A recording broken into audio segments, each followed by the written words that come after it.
Okay, so as Mark mentioned, the material that I'm going to be presenting today is the material from this book I published in 2017, Modernism and the Making of the Soviet New Man.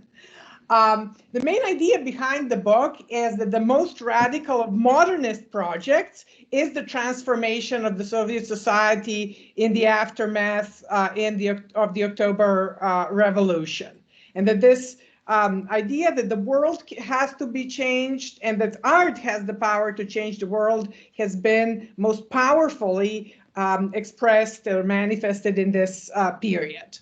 I looked at architecture, design, and art as part of this huge project of social transformation in its cultural and political context. And what I tried to explore was this position of architecture between material reality and political vision, as well as its connections with all the other social practices that contributed to the making of the new man, such as literature, theater, bureaucracy, etc. Today in this talk, I will address one particular issue that has come out of my book, and that is something that can be summarized as ideological role of architecture. So I was teaching this course on urban history to a group of French students at the University of Strasbourg. And I showed them Le Corbusier's project for the Radiant City of 1935. And their first reaction was, oh, this is Soviet architecture. And then when we started probing what is Soviet architecture, it was this idea of huge mass housing blocks. And the idea that Soviet architecture, so-called by the students, is a manifestation of this ideological repression, where people are reduced to little cells in a massive fashionogenic apparatus, which for them was visually manifested in these blocks, such as the Khrushchevki of the 1950s. Just a second, I don't see my screen. Oh.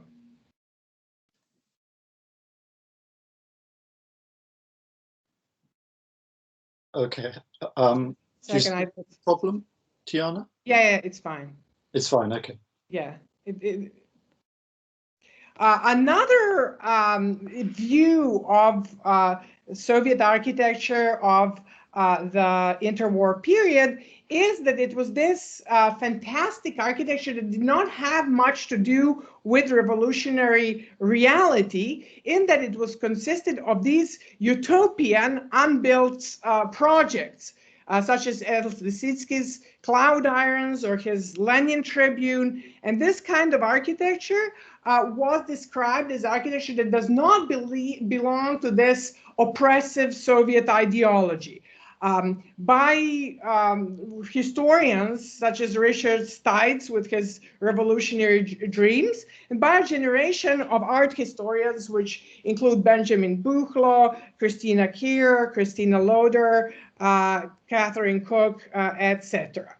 So what art history that denied the ideological component to this architecture of the interwar period in Soviet Russia studied was basically the architecture of models, the architecture of unbuilt projects, which helped sanitize to a certain extent avant-garde architecture by presenting it, again, as Steitz called it, a dream, a utopia, a noble vision of society, which was unfortunately not realized under Soviet circumstances.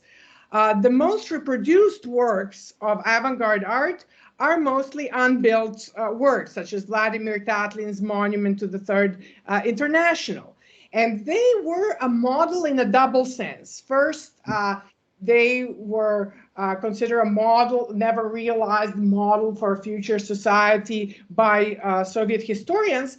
And in another sense, they're a model in that for radical art historians of the 1980s and the 1990s, and even later, organized around this journal October, Soviet architecture and Soviet avant-garde was supposed to be a model for transforming the capitalist society today. And it was this platform, which was independent either of Soviet or of a bourgeois capitalist ideology, that could be a model for progressive transformation of the world. And we can think of Benjamin Buchlow's From Factura to Factography as one of the canonical works that go in this direction, or Christina Kerr's book, Imagine No Possessions, and similar.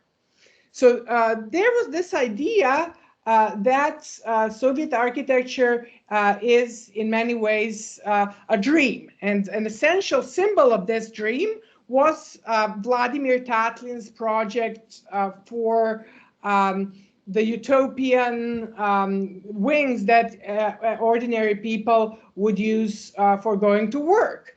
So this project, which was uncovered in 1932, was supposed to be a Tatlin, a flying version of Tatlin, which would be the new man, who is now, thanks to socialism, able to fly. And art historians have compared it to the dream of, described it as the Soviet dream of Icarus, described Tatlin as the Soviet Leonardo, and Boris Groys in an article called Tatlin, the technological dilettante, who was basically not engaged with society and not engaged with the reality of political conditions, but rather engaging in these formalist experiments like all other members of the avant-garde.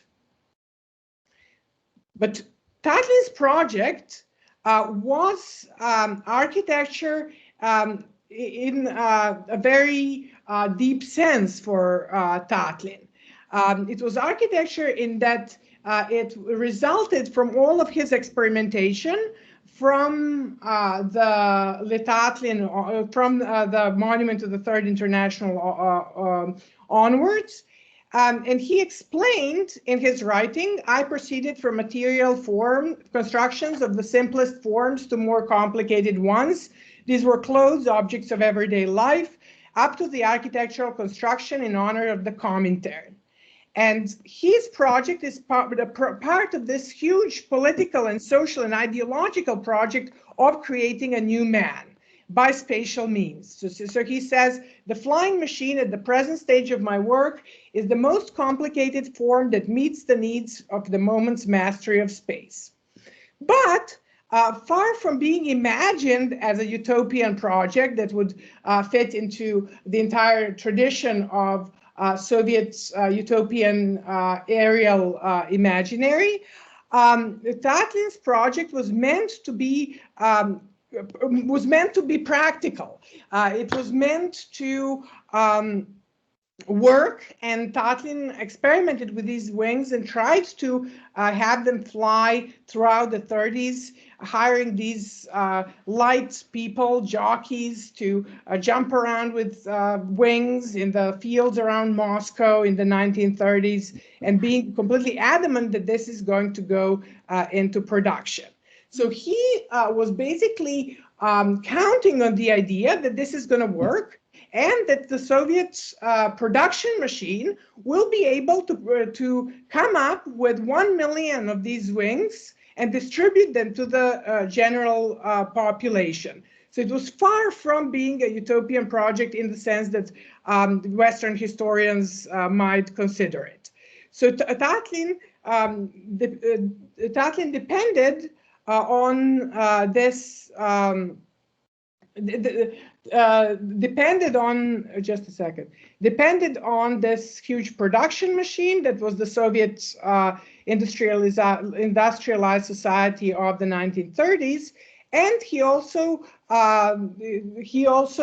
wanted to institutionalize flying, in the sense that he planned to have it be taught in schools, and planned to have it as a new body of knowledge in the Soviet society.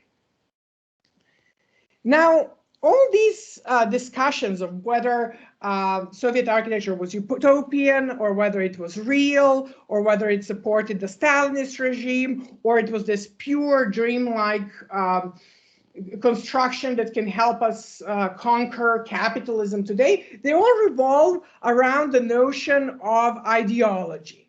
So we have people who attack architects for their Stalinist ideology of empty mass existence, or we have people who claim that this body of knowledge is in a way trans-ideological, and that we can use it today, etc.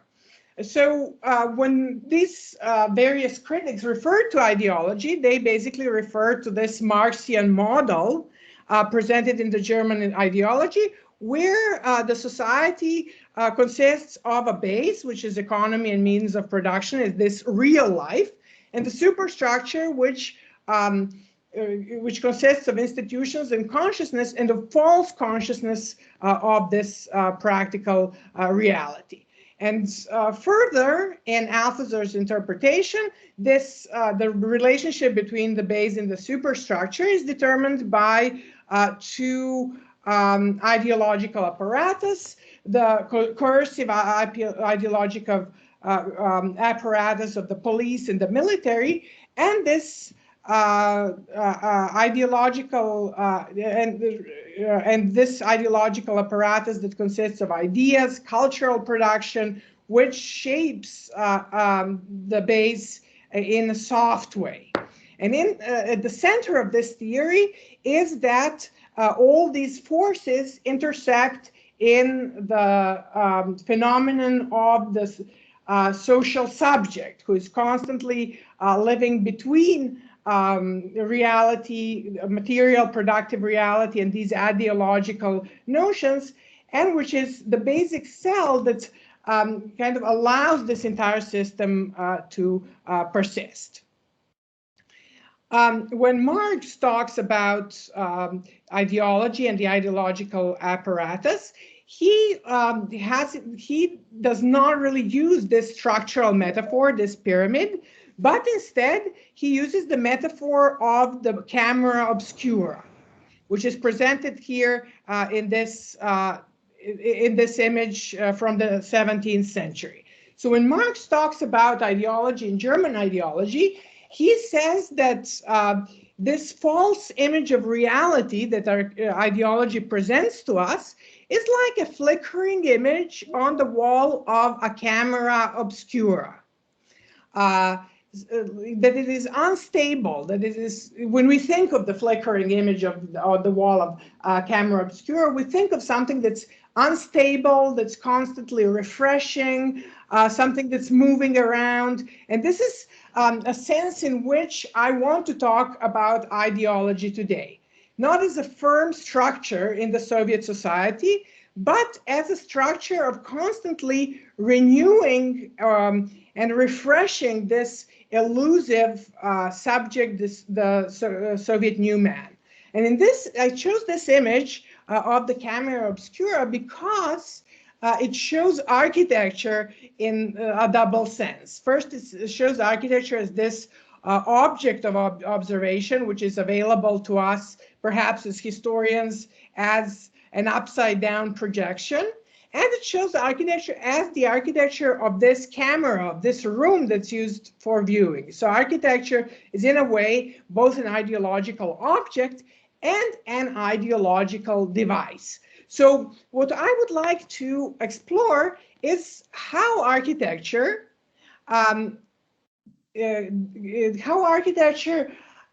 forms the subjectivity and these false images of reality, and how it works as an ideological device in a situation where ideology is this very unstable condition, and in the situation where what we call the new man is also this very unstable entity, as I will show.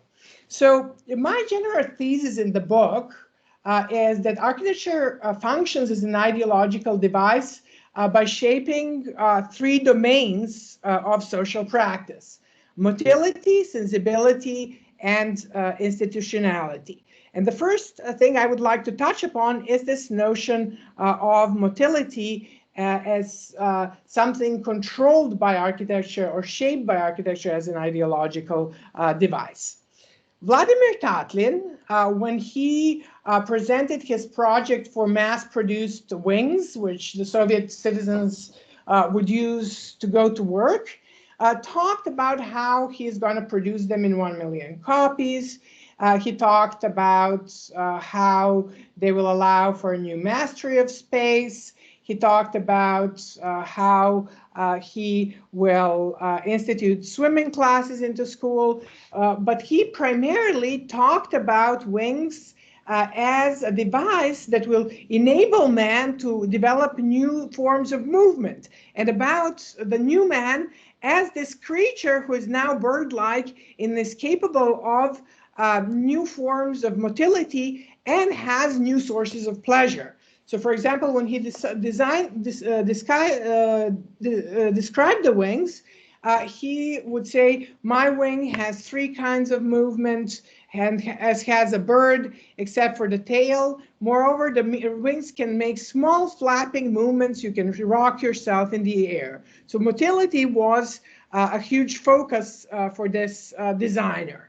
And the education of the new man, as I've already mentioned, was the education in new forms of motility. So he would claim that birds learn to fly from their infancy, and people should learn it too. When they make as many letatlins as they now make Viennese bentwood chairs, then children will have to learn to fly from about the age of 8. This human age roughly corresponds to 2 weeks for a bird. In all the schools, there will be flying lessons, because then it will be as necessary for a person to fly as it is to walk now. So I think this introduces well the role of architecture in shaping this social subject as a device that is very, very visceral, that always connects grand social and political ideas to this minutiae. We can call it minutiae, or we can call it mechanisms of embodied existence. The idea that new society and new man will come into being when architecture or when physical training brings into being new forms of motility was widely accepted in Soviet society. So, for example, as some of you may already well know, in the 1920s, one of the most popular social theories was the theory of the scientific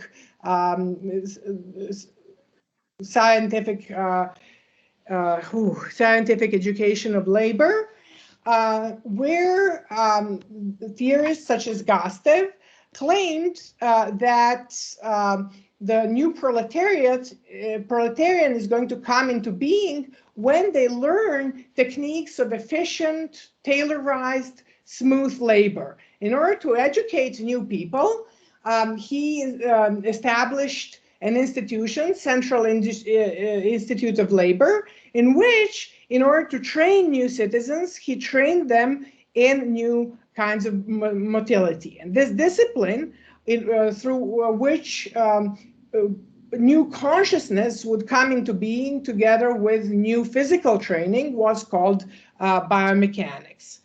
And Gastev wrote about it in... I lost the screen, sorry. Okay, Gustav wrote about this in this manner. Biomechanics, which can be developed in a refined laboratory conditions, but can also be practiced in any room of the home, in the open air, in any workshop. The science does not have to be the science of labor in the narrow sense of the word, but it should border sport, but such sport in which movements are forceful, efficient, and at the same time, sorry, I'm losing this PowerPoint from, and at the same time, mechanically artful. Put more simply,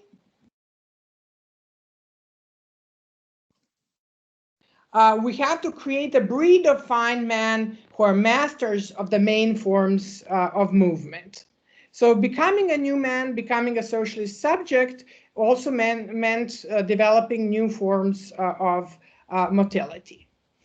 The idea of biomechanics was not merely an idea that defined the factory worker as the new citizen. It was an idea that permitted all sorts of practices, including spatial practices and art practices, which had to do with understanding the way the environment is perceived in general. And we can recollect these Renaissance drawings of that set the standard for understanding the subject in space.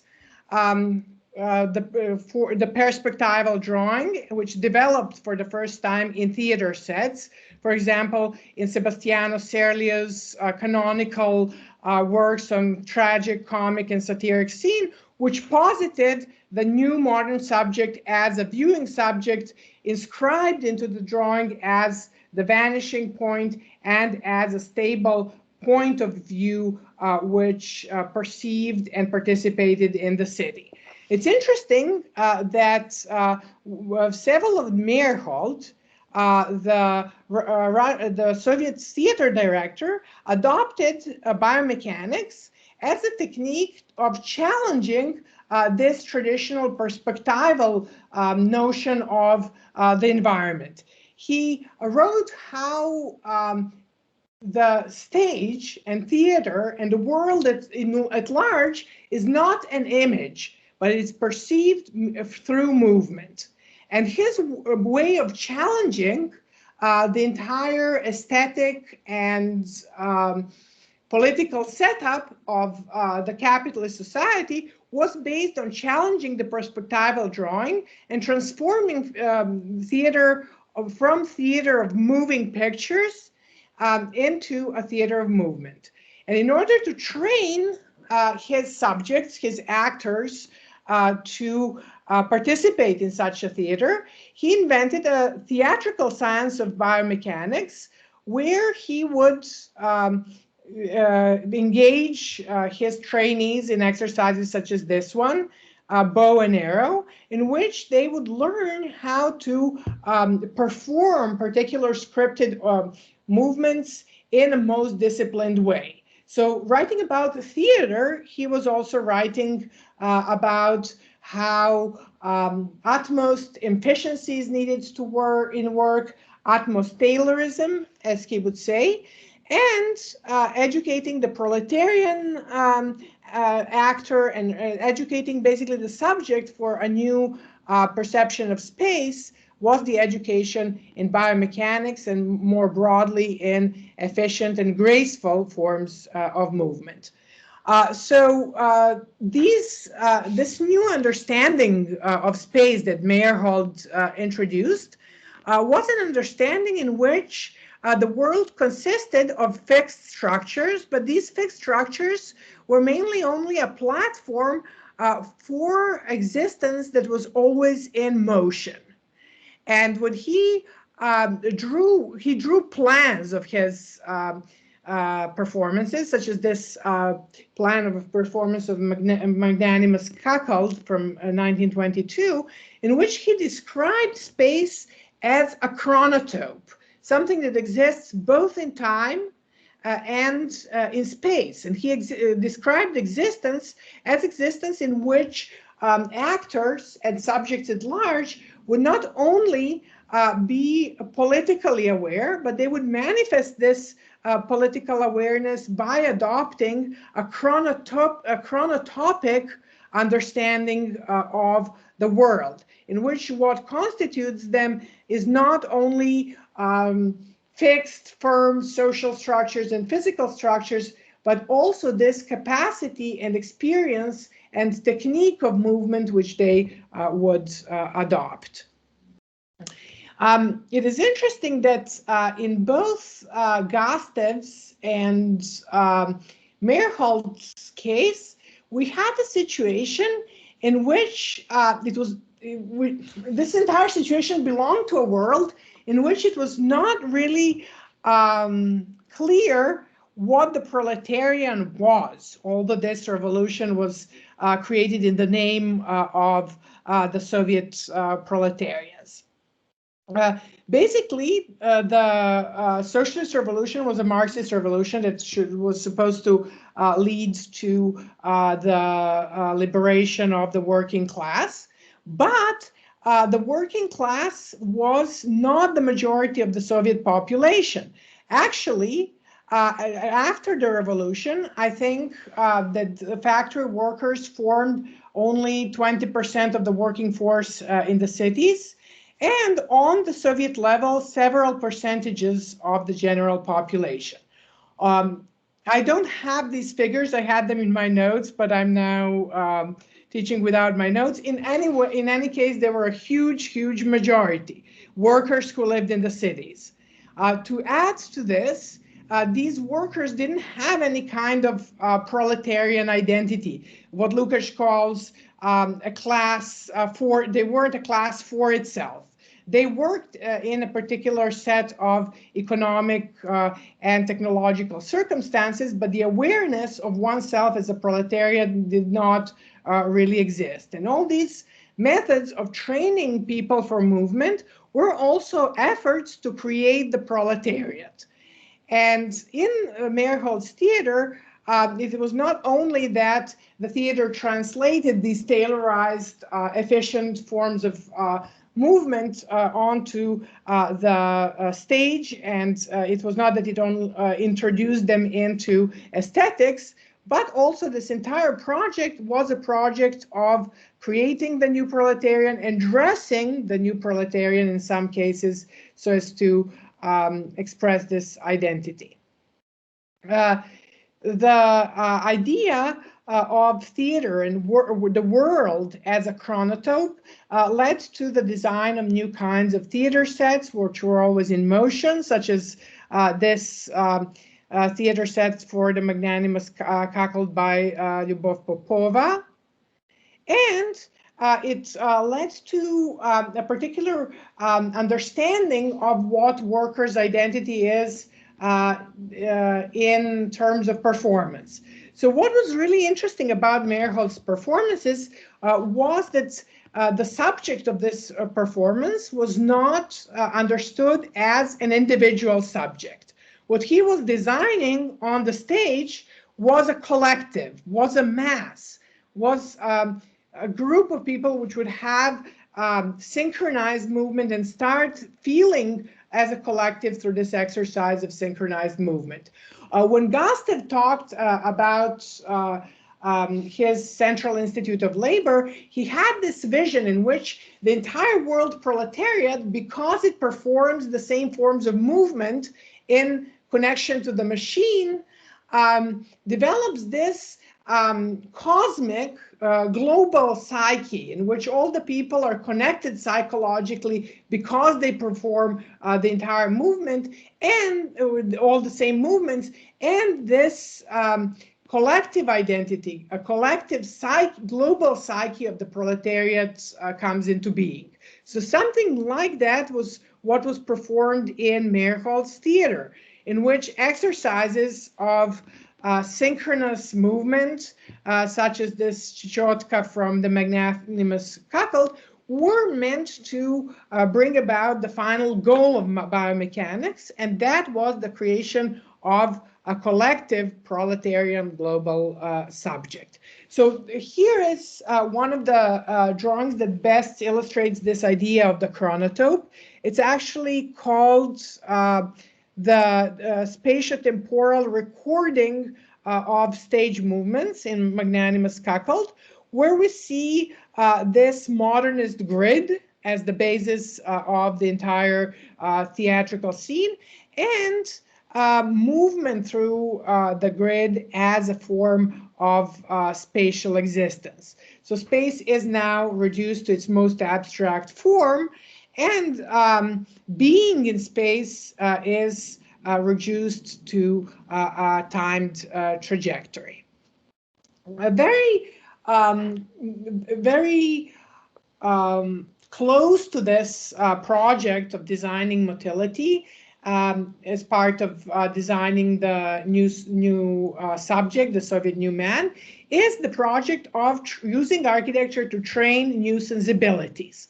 We've already seen that when Tatlin was describing what his what his wings are going to bring about, was that he predicted that we'll have new forms of pleasure as we rock ourselves in the air, as we experience the gentleness of this aerial existence.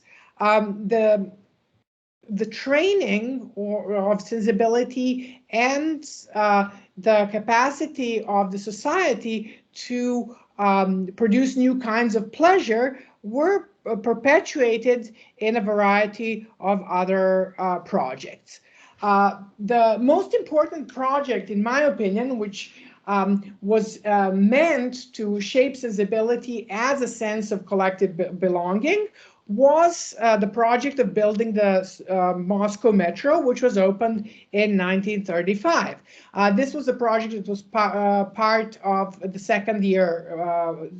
second five-year plan, and was supposed to demonstrate the glory of Stalinist industrialization and collectivization. And people who participated in this project were people who were moving to Moscow from the countryside. And all these builders, these tens of thousands of builders, were participating in the project as a way to change, to transform themselves into urbanites, and also as a way to transform themselves into a new kind of Soviet citizens. So the sources that I was looking at were these collective histories of constructing the metro, stories of metro builders and how we build the metro, volumes that were published by a company called History of Factories and Plants in 150,000 copies, both books, and that were supposed to present the experience of these people who were in the process of transformation as they were building this colossal Moscow infrastructure. In the first book, Stories of Metro Builders, describes individual stories, the confluence of various fates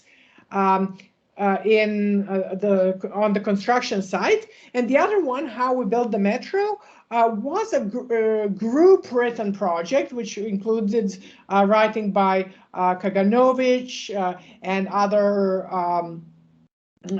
political figures, also engineers, architects, and presumably workers who participated in the metro. And it was this very eclectic piece of work. So when I started reading these stories of building the metro, one passage caught my attention. It was a passage where a worker describes passions as experienced in the metro. Do you know what technological passions are? Their life is at its extreme. I've been in Moscow for 3 years, and I do not know almost anything but its center. I've never been to a store. I just sometimes see them in a flash from the window of a racing car. My world is the metro. When I go around the tunnel, I do not see it. For me, it's only time enveloped in spatial forms. So there's a huge affinity here between the aesthetics of biomechanics and the aesthetics of labor as described in the metro. But what I want to look at and what I would like to show is how this experience of technological passion was cultivated so that it, at least to a certain extent, reflects political ideas and reflects the ideology of that time. Here we see the covers of the two books I was looking at, Stories of Metro Builders and How We Built the Metro. And what you see in this picture is the opening of the metro in 1935. As the opening of a seminal political and infrastructural project, which was named after the supervisor of metro construction, Kaganovich, and which was dedicated, of course, to the father of the nation, Stalin. When the metro was opened, it was considered to be such an important all-Soviet feat that people supposedly spontaneously burst into rallies in the mass demonstrations in the streets of Moscow, and they were singing songs of metro conquerors that were distributed to them on the spot. What was important about this mythology of the metro, which was formulated both in the political speeches and in demonstrations like that, was that the Moscow metro was built by the entire country and that it was the symbol of this new era of electrification and industrialization. Delegates from all parts of the Soviet Union would flock into Moscow to see this big marvel of modern technology and to claim the metro as all Soviet. All parts of the country were contributing workers, but also precious materials such as marbles and granites, which were symbolizing this status of the metro basically as a Soviet golden calf. To which everybody was contributing their most precious things in order to create something that's a symbol of collective culture, and national unity. So the halls of the metro were decorated with these luxury marbles. They were decorated with images of people who came to Metrostroy or to the building of the metro from all parts of the country to transform themselves into urbanites.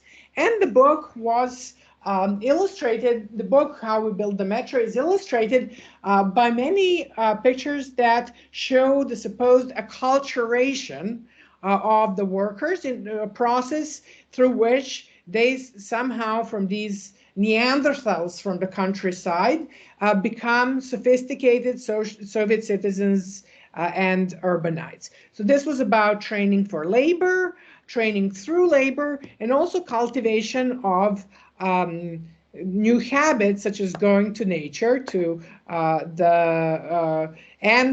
for example, playing chess.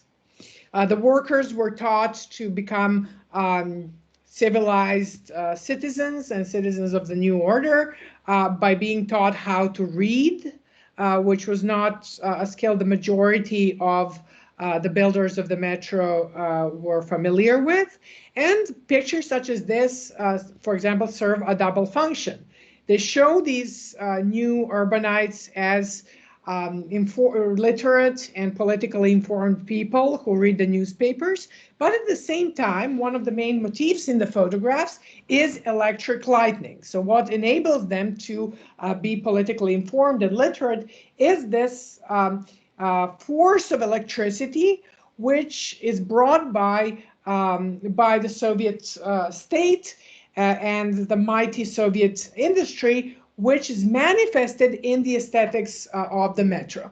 And if we look at the writings and the pictures of the Moscow metro from the period it was built, the main aesthetic focus is the focus on light and the way light reflects itself off the marble surfaces. The celebration of light had to do with the slogan of the 1930s, which was communism equals Soviet power plus electrification, the power of the Soviets plus electrification.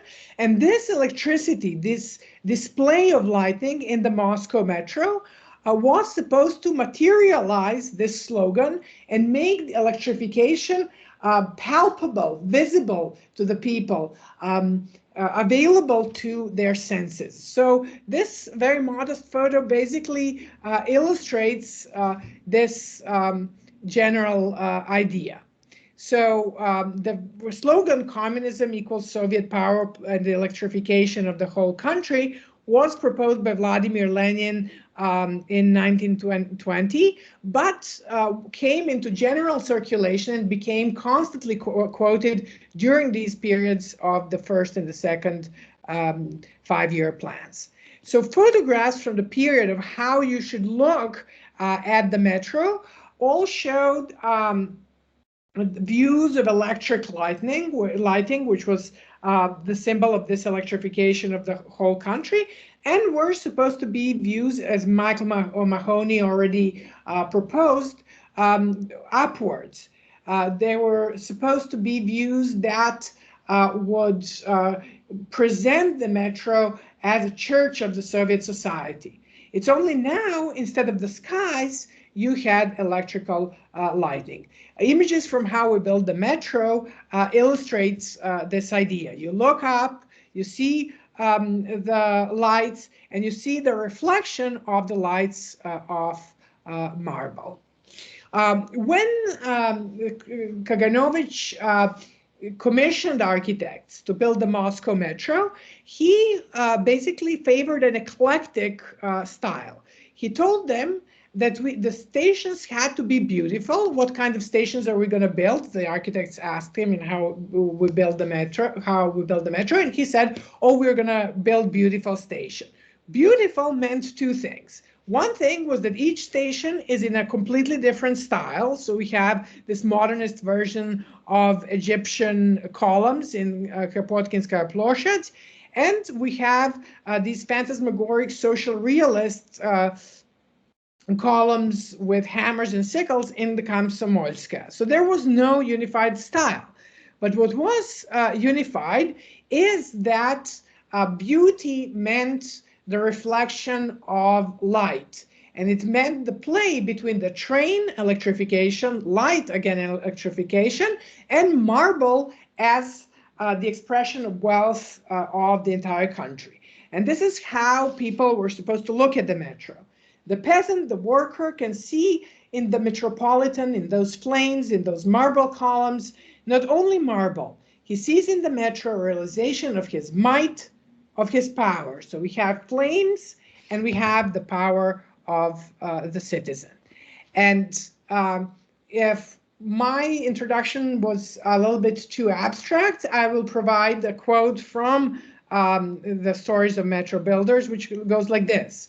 Marble. Mastering the proportions and elements of the environment, the passenger now experiences a new impression of color and tint. He has just observed the station as a sculpture from the aspect of its volumes.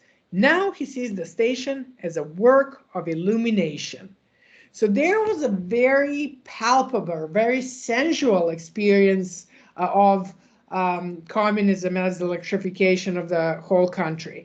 There was a very sensual experience of communal wealth, which comes about when everybody puts their resources together. And all this political slogan about the Soviets, about electrification, about the wealth of the entire country were translated into this trained sensibility, the sensibility for light, marble, and illumination. And so Kaganovich also focused on this marble and display of light endlessly. He was talking about the blue marble of Fallais, and would say the play of veins on this marble really leaves the impression that it lives, moves, creates waves. Fallais is sometimes unusually saturated with gray tones and produces a kind of blueness in the air. So the air was now blue, the columns were moving and in flames, and everything was just a gigantic work of illumination and electrification. The passion for illumination and the passion for gleam and this idea that a building built by the entire country should be a work of light was manifested in a particular fetishistic logic of the metro, which was the logic of gleam. Everything in the metro, according to all the period authors, was supposed to shine to the smallest detail. For example, these metro workers, just before the metro was opened, are featured testing the shininess of the nickel surfaces in the car and commenting about how everything was sufficiently polished to be launched. The fetish of gleam, which was part of this entire sensorial complex that was going together with the ideology of Stalinist electrification, really entered all aspects of Metrostroy. People were trained in their workers' quarters to create environment that would be light and bright and cheerful. They were not trained, but instructed to put tablecloths on their tables, lampshades, and this was kind of a part of acculturation. But it goes so far as to enter the domain of one's own body. So the pictures of the shock workers, such as this Brigadier Rebrov, who got the Lenin Medal for hard work, was pictured with a golden tooth. And this golden tooth in his portrait goes along with the entire shininess aesthetic, the gleam aesthetic of the metro, and it's quite fascinating. Another shock worker, again with a golden tooth, smiling. And these citizens who were presented as entering the metro cars in order to experience the work of illumination and the fire of the columns in motion. The people who were expected to understand their belonging to the Soviet Union as the capacity to perceive the world in a particular way, to perceive it in motion as people who ride on trains, and to experience it as a particular quality of surface and air. Ultimately, this was the experience that was supposed to be that was supposed to be common to all Soviet citizens. A quote from the book: "Soft gleaming tones of marble ripple as the spectator pilots his gaze from column to column. The silver tint of Sokolniki blends into the pink tones of Komsomolskaya Ploshchad, expands into the purple of Krasnaya Vorota, and finally fuses all colors and hues into the white spectre blazing with a blinding glow from the ceiling of Dvorets Sovetov." This is a completely fantastic description of how the Soviet metro was supposed to work. You couldn't really blend the tones of one station to another, but this is how the metro was conceived, as a series of places that blend into each other in motion and blind the observer with their color and their brightness. the notion of motility and the notion of sensibility as elements of architecture's workings as an ideological device are connected to a third thing, the capacity of architecture to change and transform institutions. Keeping up with the theme of pleasure, which I was exploring in both the section on motility and the one on sensibility, and keeping up with the theme of regulating movement as something that architecture contributes to as an ideological device, I would like to look at institutionality as the role of architecture in the institutionalization of pleasure. We saw in the picture of Brigadier Rebrov that the aesthetics of electrification was ultimately brought to the level of the body, and that even the tooth of the shock worker was reflecting this gleam of marble.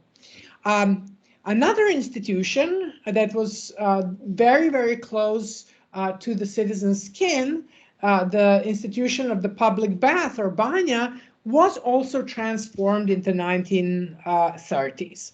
Here we see a picture of a group of men in the swimming pool of the Leningrad Trust for Baths and Laundries. This was a collective bath renovated in this period of around 1930, and it was part of a series of projects where the Soviet government tried to transform one of the age-old Russian institutions, the institutions of the banya, as a site of socialization and collective existence. The banya, as many of you already know, is the quintessential Russian institution from the medieval times on, which had a particular style where people would not only bathe, but also steam, go into very hot saunas, alternate between very hot temperatures and very cold temperatures, this dipping in ice pools or jumping into snow. And it was a place of this completely intense bodily experience. It was also an institution that had a particular place in Russian society ideologically and politically. Yes, it was seen as a place of collective health. So you have proverbs such as the day you steam is the day in which you don't grow old. Banya steams, banya fixes everything. But it was also a symbol of collective identity. If it weren't for the banya, we would all perish. Banya is our second mother. And to add to that, it was also a second church to which people would go on Saturdays as another form of socialization and an alternative to the religious one. And also, it was a place of equality, kind of a proto-socialist space, which was understood as a space in which everybody was naked and thus everybody was equal. In the banya, there are no generals, there are no epaulets. In the banya, everybody's equal, goes the proverb. In the 1920s, there was a general movement to introduce hygiene and to define the new man as the man who takes care of their cleanliness and their body. But the banyas that existed were not really collectivized. They were operated by private operators for the most part, and they did not look any different than they did traditionally. No new banyas were built. No particular ideology was connected to the process of bathing. The architecture was the same, the rituals were the same. And it was basically the realm of absolute chaos. We can think of Mikhail Zorshenko's short story scenes from the bathhouse from 1924, in which the banya, as is, completely disorganized and completely chaotic, is a symbol of the absolute chaos of the 1920s. So this passage is worth reading. I go back to the locker room. I give them one ticket. They give me my linen. Everything is mine, but the trousers aren't mine. Citizens, I say, mine didn't have a hole here, mine had a hole over there. But the attendant says, we aren't here, he says, just to watch for your holes. You're not in a theater. So Zoshenko's banya serves as a paradigm of the general chaos that governed Soviet society of the 1920s. It can serve as a paradigm because it is such a traditional institution, such as a traditional place of collectivization, of social interaction and collective existence, which is now really thrown into complete disarray. But something happens around 1930. The time when the general collectivization and electrification of the country, collectivization of the industry and electrification of the country were happening under Stalin's rule. New banyas start to emerge. The paradigms, the typical examples of new banyas are, for example, Demkov's bathhouses on in Leningrad, one of Ligovsky Prospect, and the one is Stanciona Street, which suddenly endow the bathhouse with this factory-like industrial aesthetic. And in one of the photographs, the one to the right, the banya is even pictured next to a heating plant and shown as having the same massing and the same materiality as this industrial plant. So suddenly, it is not only that banyas get this industrial aesthetic, but they're also starting to be understood as machines. In journals such as Questions of Municipal Economy of the 1930s, bathhouses somehow suddenly start being shown together with all kinds of machines and mechanisms. And their aesthetic and their functioning are now linked to industrialization. The banya, the traditional institution, which was in chaos in the 1920s, suddenly is supposed to become, under Stalin's rule, this absolutely efficient mechanisms. And by using it, the citizens are supposed to experience the efficiency of the new socialist society.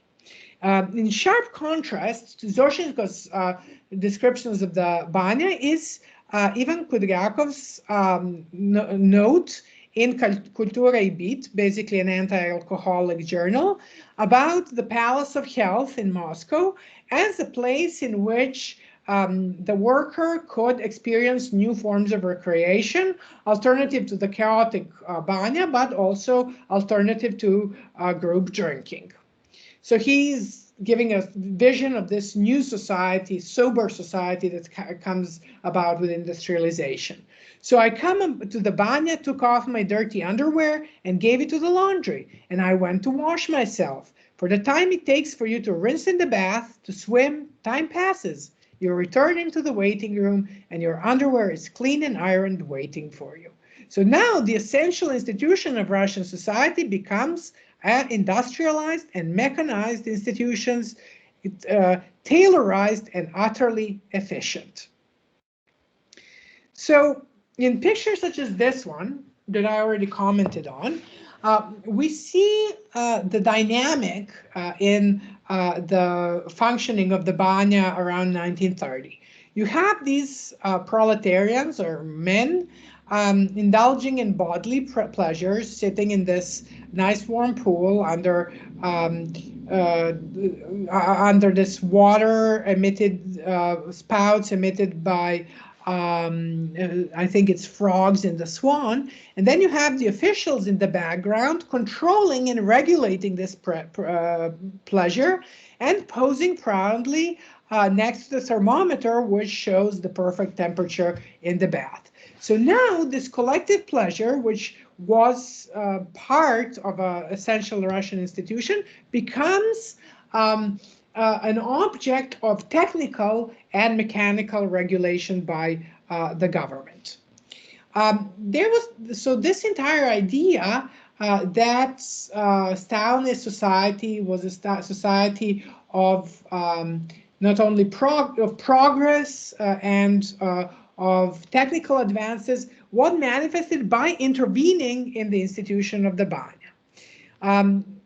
What is very interesting is that banyas started getting names such as sanitary conveyor. This is the newly designed Alexander Gegelow's facade for traditional banya in Leningrad, which is literally called sanitary conveyor. What is interesting is that this is supposed to resemble an Egyptian pylon. So this was some combination between this industrial aesthetics, industrial language, and religious iconography. The same designer, together with his friend Krzyzewski, used the design of the banya, like the same pylon-like structure, to propose in the journal Questions of Municipal Economy a design for the crematorium. So banya and crematorium were kind of in the same aesthetic category. And the task of the architect of the Stalinist era was basically to efficiently control the body in all its stages after and before death. And for me, the most interesting banya of the 1930s that I found is the bath house in Tyumen, which is now a contested historical site. Activists are fighting against its destruction, which, however, seems inevitable. And it was this new model of the round bath. Basically, here people would... okay, so let me try to explain this plan in section. So as you went from outside to the inside, you had different layers in the plan, which would become hotter and hotter. So you have a cold corridor on the perimeter of the building. Then you had lockers, which were slightly warmer, then you had showers, then you had saunas, and at the very center of the building you had a heater. And as a visitor would come, they would leave their laundry on the cold side of the lockers in this perimeter of the building. They would go into showers, sauna, and showers back, and they would take their laundry from their stuff from the other side of the lockers. Very complicated scheme, but basically a scheme in which the citizen is essentially processed. They have to follow a particular choreography which sends them from the periphery of this imaginary world to the center and then back to the periphery as they experience different sensations of hot and cold. This is what the banya in Tyumen looks right now. It's in a pretty dilapidated state, but you can see what its basic massing as the massing of this round banya looks like.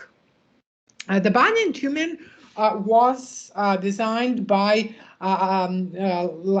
Ladinsky and Nikolsky. Nikolsky was famous for his unbuilt plan for a round bath in Leningrad, which was meant to process thousands of bathers per hour, and which had this huge 50-meter in diameter heated pool in the middle, and on top of it, a glass dome which could open and close according to weather conditions, and it would allow the bathers to look into the skies. Basically, the idea here would be that this collective immersion into the Soviet banya, into the pool of the Soviet banya, would be tied with this quasi-religious experience, the experience of looking at the heavens. and that the banya would basically serve the purpose of this collective baptism, of collective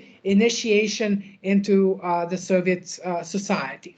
So this is the banya as it was built in Leningrad. In the middle, it was much smaller, and in the middle there was a hole. There was no pool and there was no dome.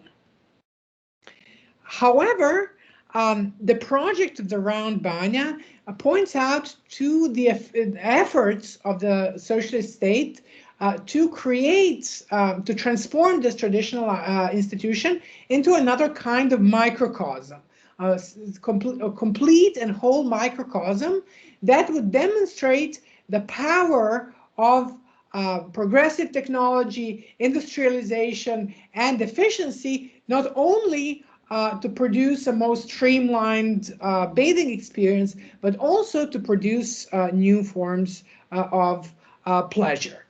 So now, today, when I visited the round banya, and it's really a magical place, what I saw in the middle was a huge hot tub. And this hot tub is really a wonderful place with warm water and steam coming out of it under the open sky. And it is a place of great pleasure, and it is also a place where men from one part of the banya and women from the other part of the banya freely meet and enter social intercourse under the skies. So the initial idea to use Soviet technology and to use Soviet architecture to produce new forms of pleasure is in a sense realized, and it's realized in a way that although the banya was supposed to be a demonstration of Soviet ideology, transcended this ideology as in terms of a sensual technology. So all these examples I have shown have been examples that demonstrated the power of this sensorial experience, the power of choreography, and the power of architecture as a physical, real or imagined physical environment to transform the experience of the world. And the hope was that this was a way to physically, viscerally transform subjectivity. The effort partially worked and partially did not work, depending on the case. But in all cases, we can see that there is no singular image of the new man as present in Soviet architecture. The image of the new man, with every subsequent project, with every new idea, is constantly reformed and reimagined. And I think that looking at history of architecture and looking at the multitude of these sensorial environments, these environments that were supposed to viscerally transform the citizen, demonstrates that Soviet subjectivity and the idea of the new man were not as stable as one might assume. So this would be it from me. I think I made it in under an hour. Okay, fantastic. Thank you so much, Tijana. And you know, it's a really compelling talk, and it's a compelling book. And one thing that I'm really impressed by both the detail and the scope of what you're saying. And of course, one of the things you're challenging, I think very much, is the notion that the 20s and the 30s should be treated as entirely different kind of epochs. You bring them together. And you show continuities as well as differences in a very persuasive way. And I think that's one of the things I took from your book, especially. But I had, before we let other people pose questions, and I'm going to say that when you do, if you could put your hands up, so press on the hands up function, and then when I call you, if you could both turn on your mic and also your camera, because it would be good to see people as well as to hear them. But before we do that, let me just, while you're thinking of questions, just pose one, which is you use the term training again and again through this talk. Yeah, and I'm very struck by that term, and I'm very struck by also kind of similar terms like cultivation, acculturation, and at the end, you mentioned the word kind of measure. You know, how would you measure this? What kind of effect would this have upon people? And so the question that I've got is really about coordination. You see, we could understand what you've been describing in your very powerful picture that you showed at the beginning of the camera obscura as a flickering image of the new man that changes, that needs to be, in your term, to be renewed from time to time. And we could see these as just case studies, projects, you know, whether they're by Meyerhold or Popova, whether it's the metro or the baths. And I wondered instead if there isn't a sense that, can you talk about coordination across them all? Are there ways in which they are all kind of, or some of them, they are coordinated, that there is a kind of consistent sense in which they are part of a training, a training of the new Soviet man, and that is something which people thought could be measured in its effects, that, you know, this wasn't just some hopeful, you know, kind of aiming or reshaping, that you could also see how people had been made into new men. Thank you for this really thoughtful question. I mean, I'm going to try to I'm going to try to answer it. To start with training, I talk about training all the time because I'm infected by my sources. Gastev, the founder of the Central Institute of Labor, the guy who trained people to use chisel properly in those cyclograms. He wrote volumes on training in this choreography, but the idea of training here, the reason I like him and the reason I include him in the book is so vague and so crazy that it provides a lot of delight reading. So he claims that he brought all these workers together in this institute, and then when they ask him, what are you doing? He writes in an article that he's training them to perform light, artful, and pleasurable movements which can be practiced in the factory, but also in the park, at home, and by entertaining the family. And they're ultimately supposed to create global electric streams between members of the proletariat and coordinate them in a collective body. And you're like, what? Okay, so yes. There was definitely a lot of ideological oppression, and people were meant to fit into particular molds, especially in the later 30s, of what a Soviet citizen is supposed to be like. But even in these ideological tracts, which are supposed to explain what's going on, ideas get out of hand a little bit. But what I really wanted to show is this contrast between verbal expressions of ideology in text, where you can grasp a definitive idea of what this new man is supposed to be like in the text about the metro workers, you know, to a great detail what their character is supposed to be like, how they're supposed to work and be educated by labor, you know, all their characteristics that they're supposed to have. It's like very clear. But when you come to architecture, it really stops being clear, because how does visceral experience correspond to this idea that Kaganovich is trying to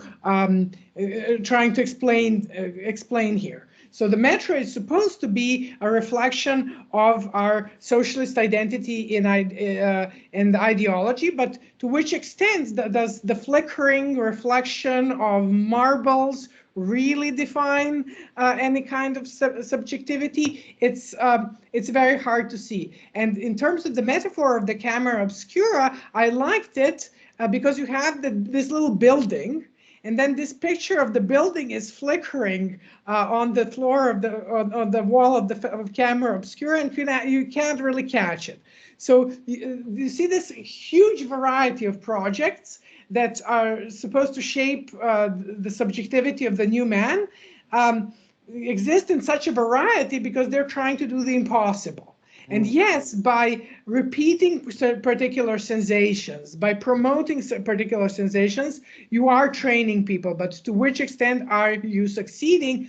You ask, how can we measure it? I have no clue. Yes, if you're accultured, you use white tablecloths. And okay, everybody use white tablecloths, and we are all accultured. But to which extent that reflects the fact that we're socialist subjects, I don't know. Okay, great, thank you. So if people could put their hands up if they want to ask a question or make an observation, that would be great. Let's see. Yeah, we've got one from Leslie Top. Leslie, do you want to turn on your mic and your camera? Hi there, Tijana. Nice to see you. Can you hear me all right? Yes. Great, yeah. Yeah, thank you. Fascinating work, and has really got me thinking in completely new ways about this material that I thought was familiar, but and so that's a great thing to do. I mean, one thing that I thought that you did that it really departed from a lot of the work in this area is to focus on non-residential building types, the metro, the baths. But you did start by showing the blocks of flats, and I was curious about this notion of institutionality, and I wondered whether you were interested in not only the way that architecture changes existing institutions, but the way that it might make things that weren't seen as institutional into institutions. So I wondered, for instance, in residential, in domestic architecture, in the building of dwelling spaces, whether you could imagine that institutionality happening in that context in a way that's parallel to what you talked about for the public baths. Well, the most obvious examples are dom communa or collective houses. But I think this has been written about, and I'm not the person who is the greatest expert in this field. And I would leave it to people who have already studied it to reflect more on that. The only thing I would like to say about housing is something that I've been researching, but I haven't managed to put in this talk.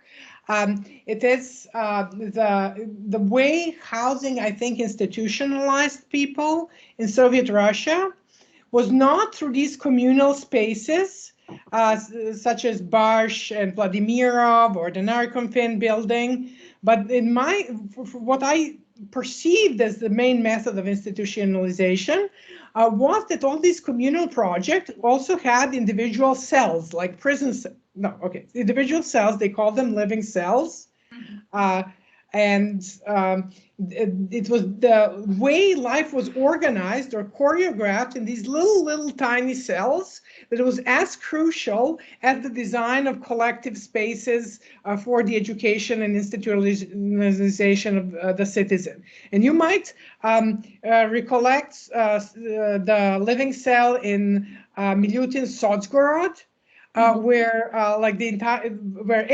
he's destroying the family because you have two characters, presumably friends or a husband and wife, living in two cells next to each other and sharing a bathroom. What connects them is the love for hygiene. They share a bathroom, and that's where they meet. The family, as the form of official and unofficial prostitution, is gone because you're separating them. And then the entire setup of this furniture, or what he calls the equipment for living, is supposed to demonstrate that you are a person who operates the environment rather than inhabiting it, and that you're a real worker who works by constantly flipping your Murphy bed, flipping your shelf, flipping your table. And in so many dimensions, it's institutionalization through the living unit. So that's one example. The other example is the restructuring of the new old apartments, the Kommunalka, the communal,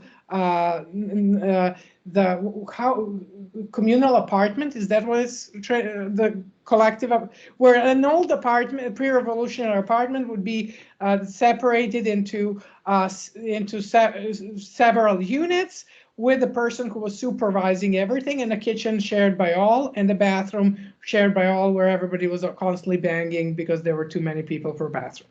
And I think how this form of housing affected identity was most powerfully explored in Kabakov's work, Ilya Kabakov.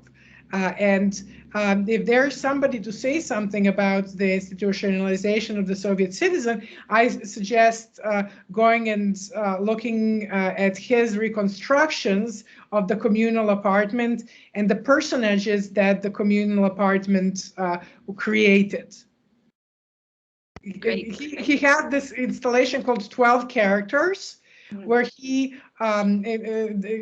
arranges 12 rooms in a communal apartment to reflect different kinds of his personality. I forgot what the titles were, but it's all him getting lost in Soviet culture and developing these personages. And the culmination is the man who flew through the roof of his apartment. Into the universe. Well, yeah, this is a very well-known project, but there is a cynical and artistic commentary on this as well as a scholarly commentary that I might provide. Okay, Leslie, do you want to come back with another question about that? And the reason why I say that, Tijana, is because Leslie's writing a book about the single-person room, the cell, and I'm sure she probably wants more from you about that. Do you want to ask more, Leslie? No? No, let's see if other people want to come in with questions. I mean, Tijana, I don't know if you remember, we were in a yes, of course. So that a few years ago, I convened a session about the single room at the Society of Architectural Historians, and that's when I first met Tijana, who gave a great talk on exactly some of these themes. So it was wonderful to hear how this work has developed. Yeah. It was a wonderful experience, and thanks for this question. These were the first day of these. These were the initial days of this book. Right. And, yeah. And the session really helped crystallize many things. Excellent. Okay, great. So the next question is from Floyd. Floyd, do you want to turn on your camera and mic? Hi, Floyd. Yeah. Can you hear me? Yes. Yeah. Okay, thank you. Yeah. My question is this. From my rather limited understanding of Soviet society of the 20s and 30s, there were attempts to scientifically work out the exact space that was necessary for each family, with regards to the with regards to architecture.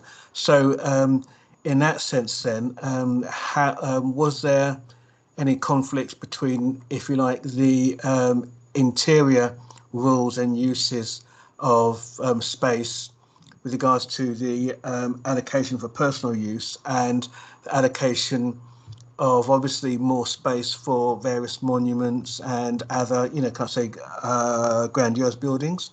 Because it could be argued then that the grandiose was, if you like, taking away from the material reality of the Soviet citizen to literally expand his horizons. Yes, this is totally spot on.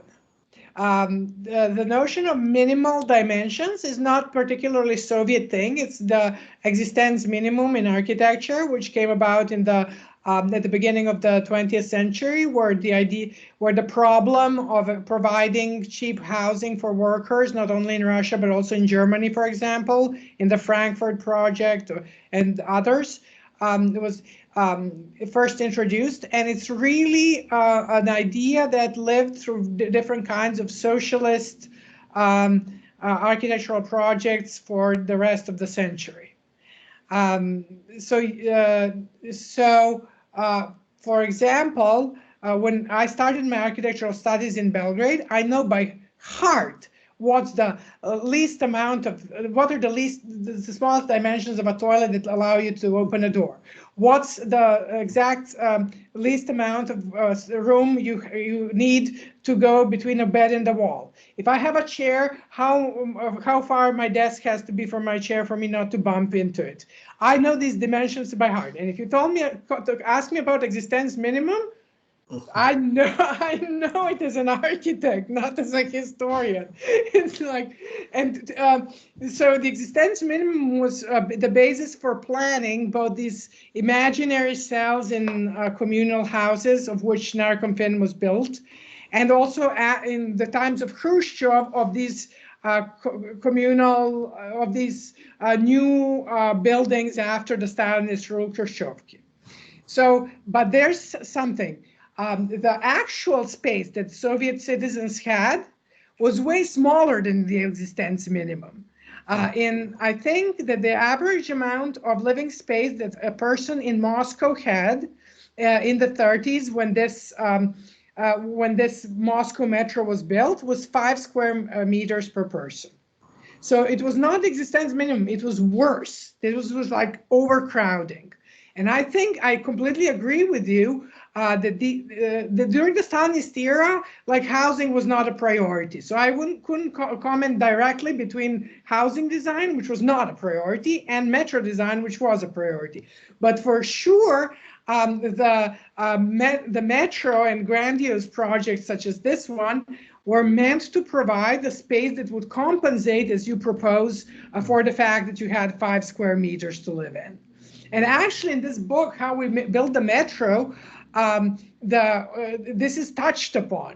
So one of the workers, or the ghostwriting workers, or whoever was an author here, says this metro is going to be like metro station is going to be like a lobby of a first-class hotel, a hotel that belongs to all the workers. So I mean, that it can't be less direct than that. You all live in a shithole now, I made you a luxury hotel. Thank you. Right. Yeah, good question there, Paul. Thanks. Anyone else want to put their hand up? Yeah, Lance, you've got your hand up. Do you want to turn on your mic and camera? Can you hear me? Yes. Thank you again, Tijana, for the talk. It was very insightful, especially as I'm writing a dissertation on the impact of the metro in Moscow during that time, and it's been a bit tough finding resources for, at least in English, specifically talking on those things there. But I just wanted to ask sort of about the geology and how much would you say impacted the decision making and the design of the metro whilst it was being built in terms of location and just the natural typology of Moscow specifically, and why Moscow instead of St. Petersburg or any other place in Russia?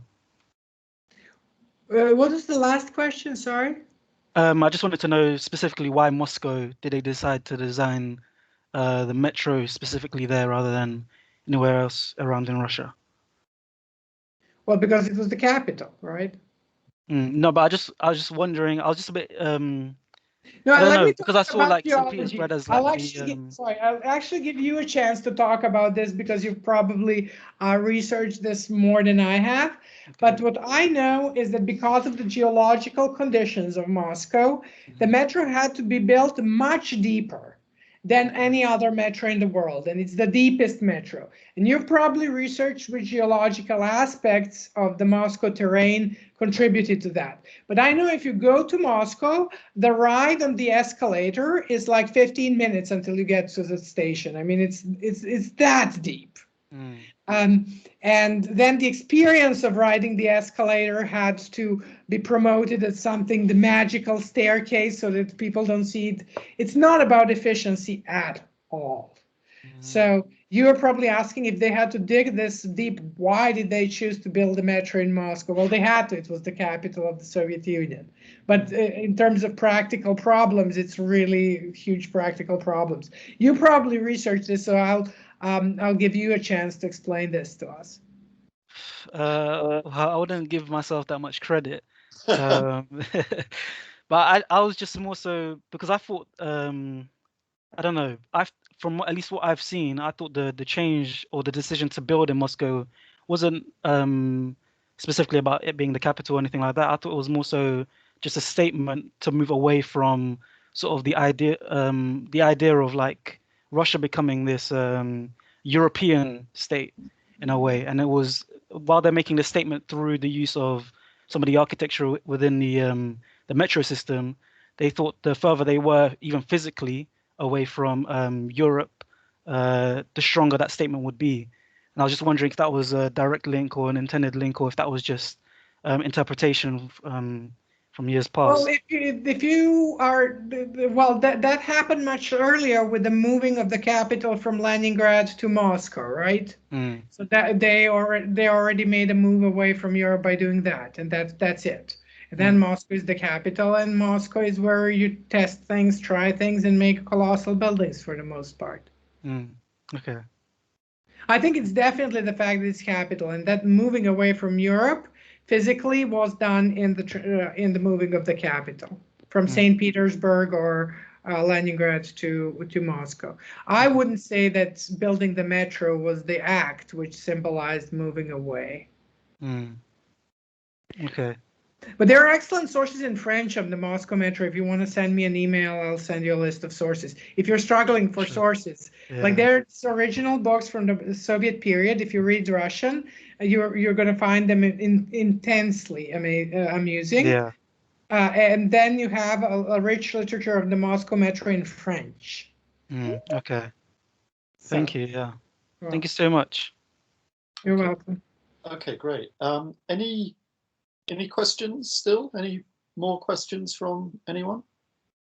And just while people are thinking, I mean, one thing that struck me, of course, is that, you know, there's no mention that I can remember in your book, and no mention during the talk of what most of us, you know, teaching the subject, you know, using the kind of sources we used to teach, always draw upon, which is the social condenser. And I wondered whether it's deliberate decision by you not to mention that, because you want to distance your kind of thesis from what everyone else kind of writes about. Is that so? Well, what do you mean by that? I just don't use the term social condenser, but I think I do to a large degree write about ways in which architectural practice was supposed to contribute to collective rituals and collectivity. But you know what? I mean, I don't know who first popularized the social condenser as a notion. I think it was Jean-Louis Cohen. But as somebody who reads so much literature on architecture and everyday life in Russia, I have to say that it doesn't really figure very prominently in Russian literature as I know it. It's like so, it's so like evocative and it's so powerful. And when you say social condenser, then everybody gets it, what you're doing. Yeah. Exactly. I didn't purposefully avoid it. It's just that in my line of inquiry, it didn't pop up. I really purposefully did not avoid it. Okay. When I teach the social condenser. But here I was just going on another trajectory, and I never ran into it. Okay. I think the term probably comes from Ken Frampton in the pieces he wrote in the late 60s. I think probably. Mm-hmm. Yeah. Okay. We have. One more question. Alistair, do you want to put your mic on and your camera on? Alistair? Hi. Tijana, thank you for a wonderful talk. I guess I was just returning to Mark's point at when we opened the questions, which in a way seems to me like the $1 million question for perhaps for history in general, or for architectural history or history of design or the city, which is, to what extent design, whether you consider it as training or programming or something else, really does shape subjectivity or consciousness. That is the most challenging, one of the most challenging questions,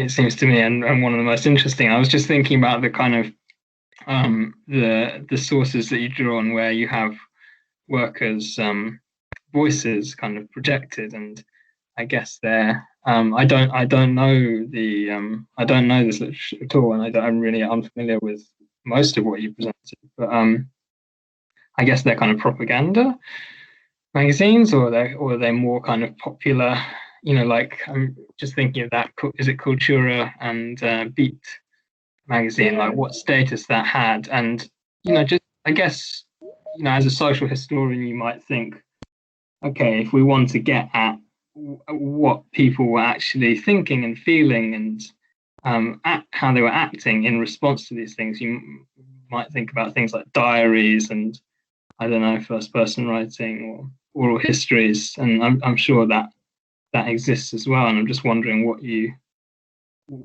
think of that, or how a design history can intersect with those kinds of interrogations. Well, you know what? I don't see my so-called propaganda books as way more fake than diaries. Diaries are also a tool of self-construction according to what you see as your intended audience. And also diaries have been seen as very powerful, architectural historical sources throughout, because they intend to be. They're written as historical sources. The person who writes the diaries is leaving a mark on history, and sometimes really badly lying. Or share, maybe not the diary. Diary is a little bit less loaded than the memoir, which is the main Russian source, where you really cannot tell which. Okay, I might. Yes, I don't see it. I'll elaborate why I don't see it worse than my propaganda here. As for the interviews, I guess you're referring to the Harvard project of Russian society, like the source of all Western knowledge of Russia and Sovietology as we know it. Is that it? I wasn't referring to anything in particular. I don't. Okay. After the Second World War, Harvard and the Rand Corporation rounded up these emigres from Russia who didn't want to go back to communism. And they decided to start studies of Russia in the United States by asking these people 1 million questions and collecting the answers. And for a long time, this body of work was the basis for decades. It was the basis of writing on Russian society, which, of course, these were people with a particular worldview. These were people who wanted to get a point across in order to stay in America. And thirdly, this cannot, relying on information like that could not help historians evade the accusations of being Sovietologists and researching Russia as an anthropological or an ethnographic subject, which is deeply disturbing and insulting. Okay, but in terms of my sources, I've worked with two sources that are pure propaganda if you look at it. One is these stories of metro builders, and the other was even worse. It was Общественница, or Socially Minded Woman, a journal for housewives in the 1930s, the same period, which was propagating the modern female identity. And these sources, of course, were heavily edited. But you know what? The voices of these people escape, and they escape in the excesses of writing. I mean, this person who is explaining that he sees Moscow in glimpses from a racing car, and that he's blind and unaware of space, just aware of time. I mean, nobody instructed him to do work to write that. Like, what kind of an editor would instruct writing that? There is a lot of excess, and in this excess, you can find personal voices. Because it's very boring and it's very monotonous to follow the party line. In order for the writing to have some meat, it has to have a personal voice, and these personal voices are sometimes completely powerful, it's completely crazy, and completely excessive. I found that in the Journal for the Ideal Housewife was even completely crazier, and that was edited to really propagate the female role in the Soviet society. And then you had stories that were out of this world. So I think even in so-called propaganda stories, you really, when you start to read them, constantly encounter things that cannot possibly been prescribed by any propaganda machine. So that's why aesthetics is important. These are usually aesthetic observations. Yeah, thank you. That's such a great answer. I answered. I don't know. No, absolutely. It's a great answer. And I guess it's that kind of reading against the grain of, yeah, and I love this idea of looking for the excesses. Yeah, super interesting. Thank you. Okay, great. I'm not sure if we've got more questions. There's a hand up still from Lance. Is that a legacy hand there, Lance, or is that a new question? No, it looks like a legacy. Any more questions? Yeah, Leslie.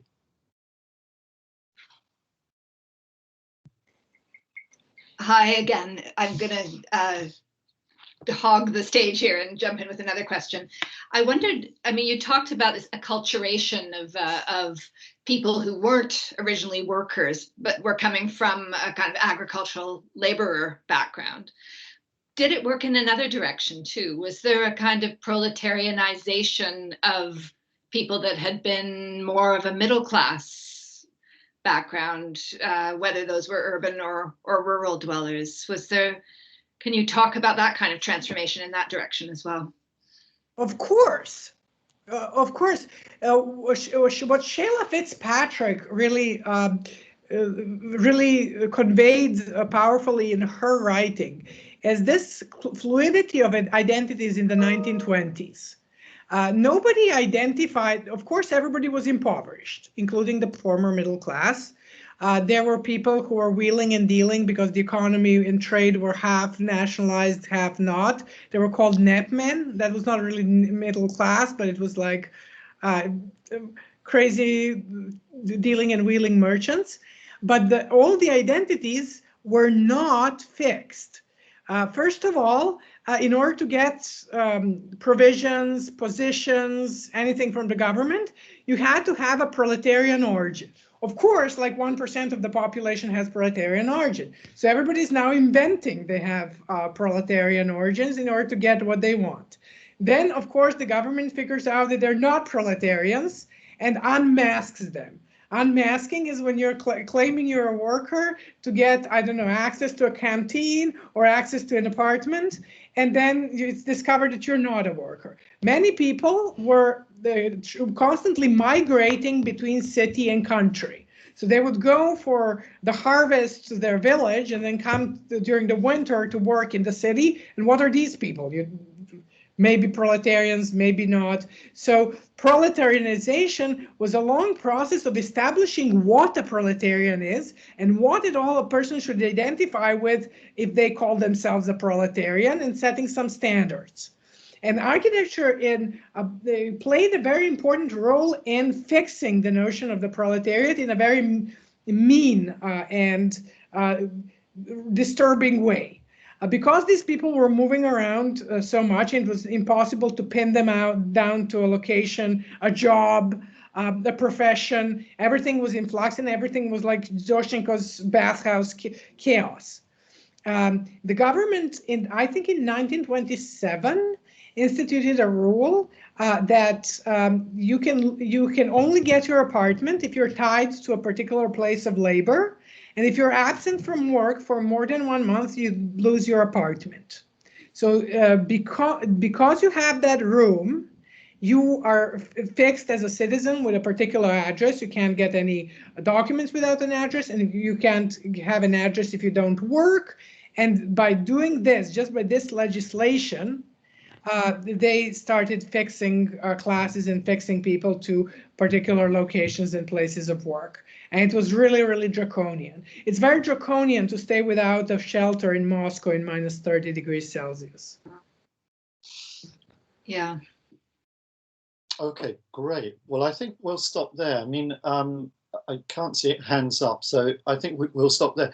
Thank you so much for this, Tijana. It's been really wonderful. I mean, your scholarship, the case studies you brought to this, the book, you know, I can recommend the book, and it's also quite cheap as well. I think it's about, what, 12 so?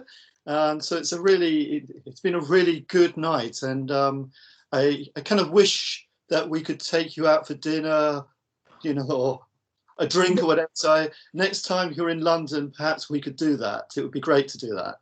I would love you. I would love to when we return to normal life. Fantastic. Yeah. So thank you once more, and yeah, good luck. Thanks for the hospitality and having me. Well, it's been great. Thank you very much. Okay. Thank you. Bye-bye. Okay. Bye-bye.